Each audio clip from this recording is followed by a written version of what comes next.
বন্ধুগণ, আবার বলছি, এই পিতৃকাণ্ডে যেটা আপনারা শুনেছেন, খুব লজ্জার কথা, নিন্দার কথা। তাদের আমাদের দেশের শীর্ষ নেতা জড়িয়ে আছেন। তিনি স্বপ্ন দেখছেন আমাদের রাজ্যে আসবেন।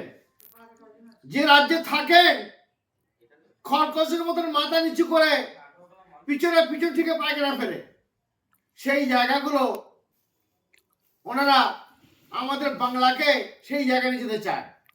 এবং যারা আসছেন তাদের বলছি, বাংলা ভাষা ছাড়া প্রয়োজন নেতা নেত্রী সকলকে আমরা এখান থেকে তাড়াবো।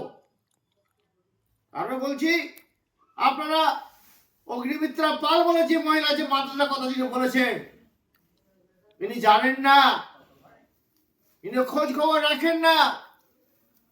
যদি এই না থাকতো, শেখ সারুদ্দিন বেরিয়ে পড়তো।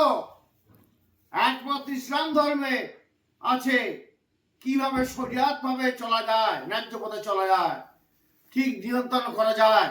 অন্যান্য দেশে চেনা নেই, জেনার বড় শাস্তি। যারা তার সঙ্গে সঙ্গে আপনাদের বলি, তিনি বলেছেন মাদ্রাসায় নাকি জঙ্গি তৈরি হয়। অতীতে বুদ্ধবাবু কিন্তু ঘিরে খেয়ে নিয়েছিল, তার জানা নেই।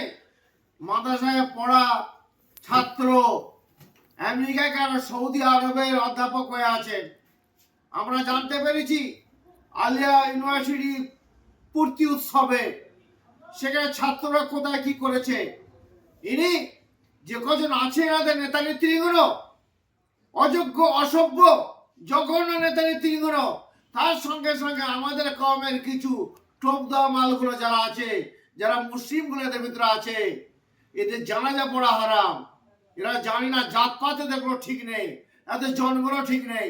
এই জন্য বলছি, আপনার সত আমাদের বাংলা শান্তির বাংলা, আমাদের যে শাসক আছেন আমাদের রাজ্যে, যে সে আমার ইনিই থাকবেন।